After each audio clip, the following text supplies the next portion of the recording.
الحمد لله رب العالمين والعاقبة للمتقين والصلاة والسلام على أشرف الأنبياء والمرسلين محمد بن عبد الله الأمين وعلى آله وأصحابه الطيبين الطاهرين أما بعد.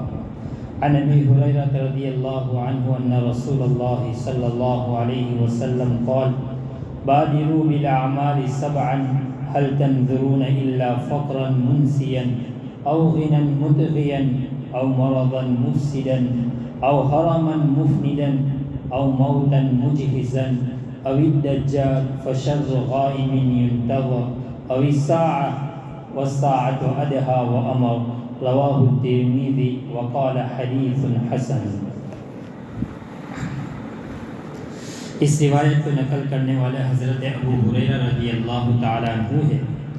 ابو ہریرہ رضی اللہ تعالیٰ عنہ آپ صلی اللہ علیہ وسلم سے ارشاد فرماتے ہیں کہ آپ علیہ الصلوۃ والسلام نے فرمایا کہ اعمال صالحہ میں جلدی کرو، اعمال کو انجام دینے میں جلدی کرو، اس سے پہلے کہ 7 چیزیں پیش آ جائیں.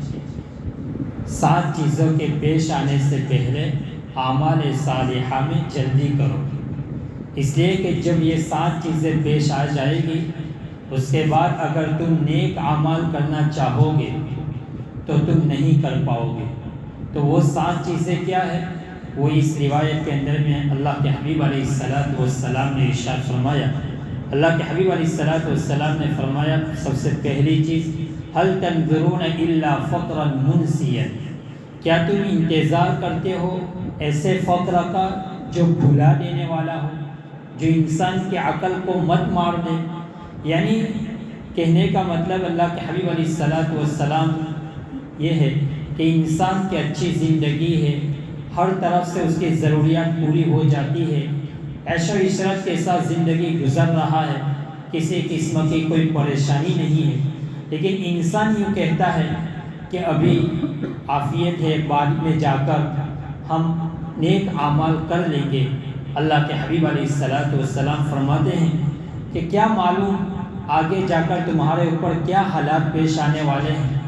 انسان کے اوپر ایسے بعض مرتبہ حالات آ جاتے ہیں اور فرماتے ہیں کہ فقر کی حالت آ گئی، اور وہ فقر ایسا آ گیا کہ تمہیں کسی مصیبت میں، کسی آزمائش میں مبتلا کر دیا، اور اس فقر کی وجہ سے تم اعمال کرنا بھی بھول جاؤ، اعمال کرنا بھی بھول جاؤ. اس لیے کہ انسان کسی بیماری میں، کسی چیز میں مبتلا ہو جاتا ہے تو پھر وہ بعض مرتبہ وہ بے خبر ہو جاتا ہے کہ میں نے نماز بھی پڑھی کہ نہیں پڑھی، وہ بالکل بے خبر ہو جاتے ہو. تو ابھی تم نیک اعمال نہیں کر پاتے تو کیا معلوم تم بعد میں جا کر نیک اعمال کرو گے بھی کہ نہیں کرو گے. تو پہلی چیز اللہ کے حبیب علیہ الصلوۃ والسلام نے فرمایا کہ کیا تم انتظار کرتے ہو ایسے فقر کا جو تمہیں بھلا دے. یہ پہلی چیز. دوسری چیز اللہ کے حبیب علیہ الصلوۃ والسلام نے فرمائی وہ ہے او غنى مطغیا، ایسی مالداری، ایسی ثروت، ایسی غنا کہ جو انسان کو شرکسی میں ڈال دے. یعنی انسان ابھی تو تمہاری حالت یہ ہے کہ تم جس درجے کی دولت تمہارے پاس ہے، ادنا درجہ، درمیانی درجہ، لیکن تمہاری خواہش یہ ہے کہ ابھی تھوڑا اور کچھ کما لے، پھر بعد میں اطمینان کے ساتھ اللہ اللہ کریں گے اور اللہ کو یاد کریں گے. اللہ کے حبیب علیہ الصلوۃ والسلام فرماتے ہیں کہ یہ مال جو ہے، یہ دولت جو ہے، بے بسا اوقات انسان کو سرکشی میں ڈال دیتا ہے. قرآن کریم میں اس کی بہت ساری مثالیں آپ کو ملے گی، قارون کی، فرعون کی. اسی طرح حدیث شریف کے اندر میں بھی ہے کہ ایک آدمی اللہ کے رسول صلی اللہ علیہ وسلم کے پاس آیا اور انہوں نے کہا اللہ کے رسول آپ دعا کر دیجئے. مشکات شریف کتاب الزکات میں روایت ہے کہ آپ میرے لیے دعا کر دیجئے کہ اللہ میرے مال میں برکت دے دے. اللہ کے حبیب علیہ الصلوۃ والسلام کے پاس بار بار آتا جاتا رہا، بار بار آیا اور کہا دعا کر دیجئے، دعا کر دیجئے. اللہ کے رسول صلی اللہ علیہ وسلم نے دعا کر دی. پھر اس کے پاس جو بکریاں تھی، جو اونٹ تھے، اور مسجد کے قریب اس کے پاس جگہ تھی، اس کے گھر مسجد کے قریب تھا. آہستہ آہستہ اللہ کے رسول کی دعاؤں کی برکت سے مال بڑھنے لگ گیا. تو اس کے پاس وہ جگہ ناکافی ہوئی تو اس نے اس جگہ کو چھوڑ کر شہر سے باہر، گاؤں سے باہر جا کر رہنے لگا. ایک وقت وہ آیا جب اللہ کے رسول صلی اللہ علیہ وسلم نے اپنے ایک صحابی کو ان کے پاس زکوٰۃ لینے کے لیے بھیجا تو انہوں نے انکار کر دیا کہ یہ تو ساری میری محنت کا ہے، یہ کیسے کہاں کس کا ہے، تو میں نے اپنی محنت سے سب جمع کیا ہے۔ تو ایک وقت وہ آیا کہ اللہ کے رسول صلی اللہ علیہ وسلم دنیا سے پردہ فرما گئے۔ صدیق اکبر رضی اللہ تعالیٰ عنہ کی دور خلافت میں وہ شخص زکوٰۃ کا پیسہ لے کر آیا، فرمایا جب اللہ کے رسول کو تو نے انکار کر دیا تو میں نہیں لوں گا۔ وہی شخص حضرت عمر کے دور خلافت میں آپ کے پاس لے کر آیا، فرمایا اللہ کے رسول نے قبول نہیں کیا، صدیق اکبر نے قبول نہیں کیا، اب میں کیسے لے سکتا ہوں؟ فرماتے ہیں آگے محدثین شراح حدیث کہ آخر میں جا کر اس کفر کے اوپر اس کا انتقال ہوا۔ تو کہاں مسجد کے قریب اس کا گھر تھا اور کہاں وہ مسجد سے دور ہو گیا، اللہ کے رسول کی آنکھوں سے بھی اوجھل ہو گیا۔ تو یہ ہے بعض مرتبہ کہ نیکی ایک دولت جو ہوتی ہے وہ سرکشی لے کر آتی ہے، انسان کو سرکشی کے اندر میں مبتلا کر دیتا ہے۔ تو یہ ہے کہ تم جس حالت میں ہو اسی حالت میں اللہ کو یاد کرتے رہو، اللہ جس حالت میں رکھے اسی حالت میں خوش رہو۔ تو یہ ہے کہ او غنى مدغيا کہ ایسی مالداری جو انسان کو سرکشی میں ڈال دے۔ نمبر 3 او مرضا مفسدا، یہ ایسی بیماری کا تم انتظار کرتے ہو کہ تمہارا جسم خراب کر کے رکھ دے۔ بعض مرتبہ انسان کہتا ہے کہ ابھی تو میری سلامت ہے، ابھی تو برابر تیار ہوں، ابھی گھومو بعد میں جا کر ہم نیک اعمال کریں گے۔ مفتی احمد صاحب دامت برکاتہ العالیہ فرماتے ہیں کہ اچانک بیماری اس طرح انسان کو پکڑ لیتی ہے کہ پھر وہ نماز پڑھنے کا بھی محتاج ہو جاتا ہے، سجدہ کرنے کا بھی محتاج ہو جاتا ہے، اس کے گھٹنوں کے اندر میں درد شروع ہو جاتا ہے اور جسم میں طرح طرح کے امراض آ جاتے ہیں، پھر وہ جس طرح عبادت کرنا چاہے وہ نہیں کر پاتا۔ تو کیا تم ایسی بیماری کا انتظار کرتے ہو جو تمہیں فساد کر کے تمہارے جسم کو خراب کر کے رکھ دے؟ اس لیے انسان اللہ تبارک و تعالیٰ نے ہمیں صحت دی ہے، طاقت دی ہے، قوت دی ہے، تو اس کو غنیمت سمجھے۔ اللہ کے حبیب علیہ السلام کی روایت ہے نعمتان مغبون فیہما کثیر من الناس الصحۃ والفراغ، دو نعمتیں ایسی ہیں کہ اکثر انسان غافل ہے، ایک تو ہے صحت اور دوسری فراغت۔ جب انسان صحت ہوتی ہے تو اس کی قدر نہیں کرتا، اور جب بیماری میں مبتلا ہو جاتا ہے پھر وہ نماز پڑھنے کے لیے نہ جانے کیسی کیسی نیتیں کرتا ہے۔ تو اللہ تعالیٰ نے تندرستی دی ہے، صحت دی ہے، تو اس کا فائدہ اٹھانا چاہیے، عبادت کرنی چاہیے، اعمال صالحہ کرنی چاہیے۔ اور نمبر 4 اللہ کے حبیب علیہ السلام نے فرمایا او حرما مفندا، فرمایا ایسا بڑھاپا کہ انسان کی عقل بھی سکھیا جائے، عقل کام کرنا چھوڑ دے اور انسان نہ جانے وہ کیا کیا بکتا ہے۔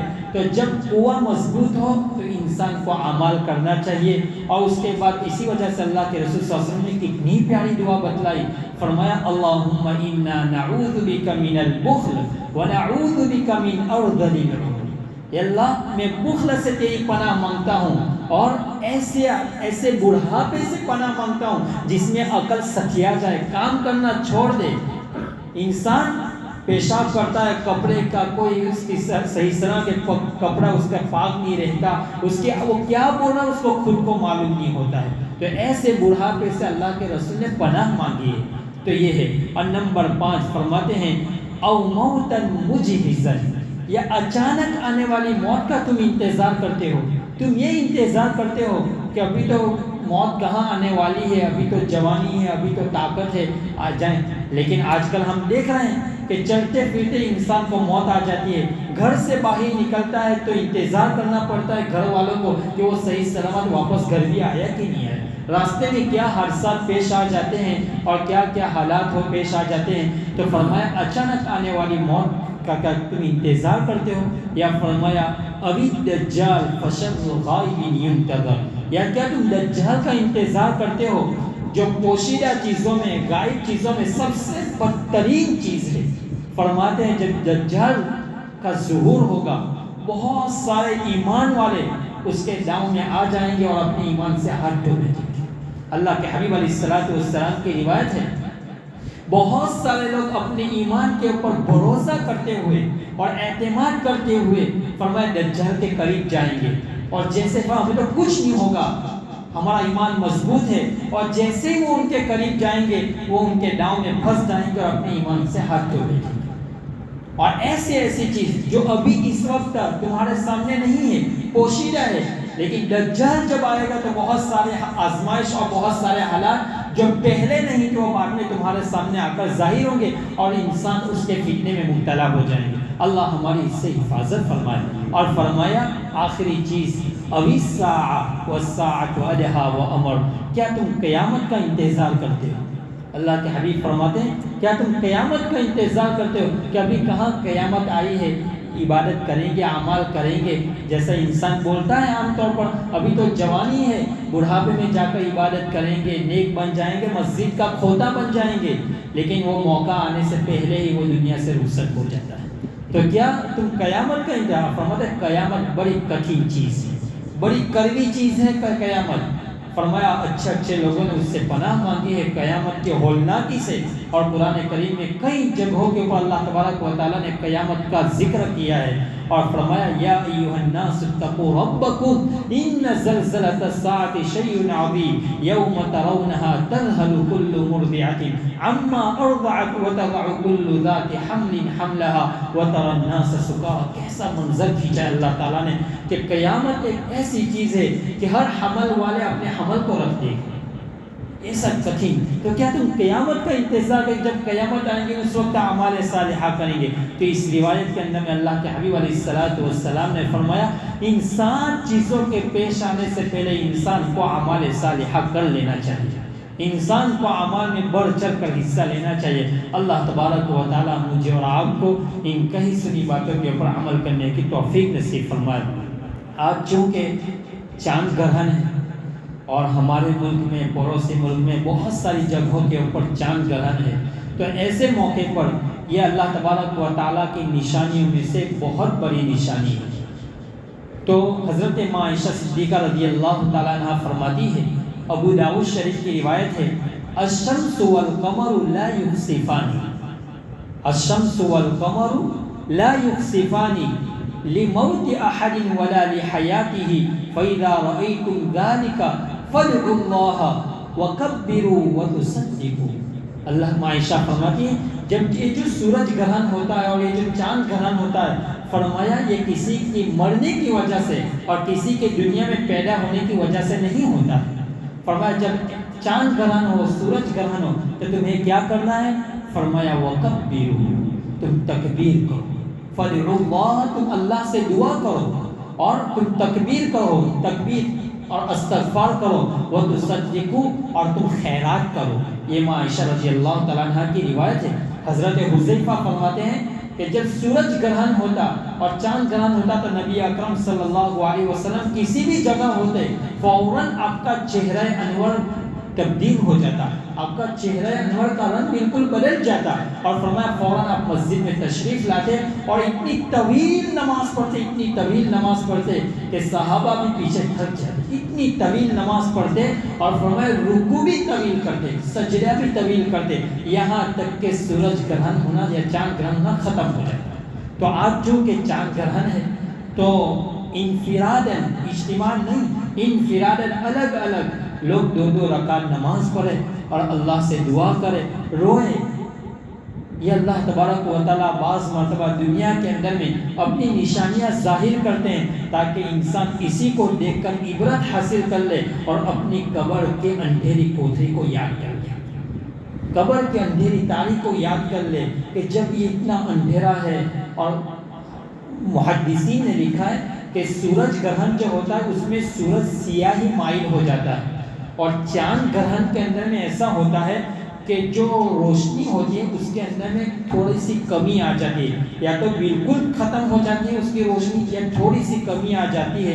یہ محدثین فرماتے ہیں، فرمایا یہ انسان کو بتلاتے ہیں کہ یہ تمہارے حیاتی کے اندر میں تمہارے جیتے جی جب یہ سورج اور یہ چاند جب بے نور ہو جاتے ہیں، جب تمہاری زندگی کا بھی سورج غروب ہو جائے گا اور قبر میں چلے جاؤ گے، فرمایا وہاں بھی اندھیرا ہی اندھیرا ہوگا۔ تو اس گھڑی سے پہلے اس گھڑی کو ذرا دیکھ کر اپنی قبر کے لمحات کو، قبر کی جو زندگی اس کو یاد کرے اور اللہ سے رجوع کرے۔ تو آج چونکہ چاند گرہن 11 بجے تک غالباً ہے تو 2 رکعت نماز پڑھے، یہ موقع ہے، یہ بھی ایک سنت رسول ہے کہ اللہ کے حبیب نے اپنی زندگی میں جب اس موقع کے اوپر 2 رکعت نماز پڑھتا اللہ سے دعا مانگی تو ہم بھی یہ نماز پڑھیں اور یہ نیت سے پڑھیں کہ میرے نبی نے پڑھی اور میرے نبی کا حکم، میرے نبی کا طریقہ ہے، اس نیت سے پڑھیں، انشاءاللہ اس کے اوپر بھی بڑا اجر ملے گا۔ اللہ تبارک و تعالیٰ مجھے اور آپ کو ان کہی سنی باتوں کے اوپر عمل کرنے کی توفیق نصیب فرمائے۔ مستورات جو گھر میں سن رہی ہے وہ بھی پڑھنے کا اہتمام کریں، اللہ سے دعا کریں، اللہ تبارک و تعالیٰ ہم سب کو کہنے سننے کو قبول فرمائے۔ وآخر دعوانا بسم اللہ الرحمن الرحیم اللہم لک الحمد کلہ ولک الشکر کلہ ولک الخلق کلہ بیدک الامر کلہ انک علی کل شیء قدیر اللہم لا احصی ثناء علیک انت کما اثنیت علی نفسک۔ اے اللہ ہمارے گناہوں کو معاف فرما، خطاؤں سے درگزر فرما، سیئات و حسنات سے معذر فرما۔ اللہ زندگی کی ساری بداعمالیوں کو معاف فرما، رحم و کرم کا معاملہ فرما، عافیت کا معاملہ فرما۔ اے اللہ اپنے شان ربوبیت سے ہم سب کی تربیت فرما لیجیے، ہماری ضرورتوں کے کفیل آپ بن جائیے، ہماری ضرورتوں کو آپ پورا فرما لیجیے۔ اے پیارے اللہ ہمیں اپنا محبوب مقرب بندوں میں شامل فرما لیجیے۔ اے اللہ اپنی نظر رحمت فرما لیجیے، اس مجمع کو قبول فرما لیجیے، ان بیٹھے ہوئے تیرے بندوں کو قبول فرما لیجیے۔ اللہ اپنا محبوب اور مقبول اور پسندیدہ بندہ بنا لیجیے، ہم سب کو نیک بنا، صالح بنا، متقی بنا، پرہیزگار بنا، قابلیت اور قبولیت عطا فرما، دین کا داعی اور دین کا شدائی بنا۔ اے اللہ ہم سب سے راضی ہو جائیے اور اپنی رضا والی زندگی نصیب فرما۔ امت بڑی پریشان ہے اللہ، امت پہ بڑے حالات ہے، رب کریم رحم و کرم کا معاملہ فرما دیجیے۔ بہت سارے ملک، بہت سارے علاقے اللہ سیلاب کی زد میں آ چکے ہیں، گھر سے بے گھر ہو گئے ہیں، ہر چیز سے اللہ ختم ہو چکی ہے اللہ، سوائے کچھ باقی نہیں ان کی ذات کے علاوہ۔ بہت سارے لوگ تو سیلاب کے نہ بہہ چکے ہیں۔ اے پیارے اللہ ان کی ساری ضروریتوں کو پورا فرما دیجیے، ان کے اجڑے ہوئے گھروں کو آباد فرما دیجیے اللہ، خصوصاً اہل فلسطین اور غزہ کے مظلومین کی مدد فرمائیے اللہ، ان کی ہمت، ان کو طاقت عطا فرما دیجیے، ان کو قوت عطا فرما دیجیے، انہیں فتح نصیب فرما دیجیے، انہیں غالب فرما دیجیے۔ اے اللہ وہ انتظار کر رہے ہیں متی نصر اللہ، متی نصر اللہ، اللہ کی مدد کب آئے گی۔ اے پیارے اللہ آپ اپنی مدد دے دیجیے، الا ان نصر اللہ قریب۔ اے میرے مولا ان کی مدد فرما دیجیے اللہ، مدد فرما دیجیے اللہ، ان کے پاس طاقت بھی نہیں رہی، قوت بھی نہیں رہی، بھوکے ہیں، پیاسے ہیں اللہ، ان کی ضرورتوں کو پوری فرما لیجیے۔ معصوم بچے اللہ بلک رہے ہیں، سسک رہے ہیں، رو رہے ہیں اللہ، ان کے آنسو بھی خشک ہو چکے ہیں۔ اے میرے پیارے اللہ آپ نے بدر و احد میں جو فرشتے بھیجے تھے آپ بھیج دیجیے، ان کی مدد فرما دیجیے اللہ، ان ظالموں کو نیست و نابود فرما دیجیے اللہ، ان ظالموں کو نیست و نابود فرما دیجیے، ان کے ناپاک وجود سے اپنی زمین کو پاک فرما دیجیے، اپنی پاک زمین کو ان کے ناپاک وجود سے ختم کر دیجیے۔ اے اللہ ان کو نیست و نابود فرما دیجیے، مسجد اقصیٰ کو آزاد فرما، مسجد اقصیٰ کی رہائی کی شکل صورتیں پیدا فرما، حرمین شریفین کی حفاظت فرما، بار بار ہم سب کی حاضری نصیب فرما۔ اے اللہ وہ وقت کب آئے گا کہ ہم بھی مسجد اقصیٰ میں جا کر نماز پڑھے۔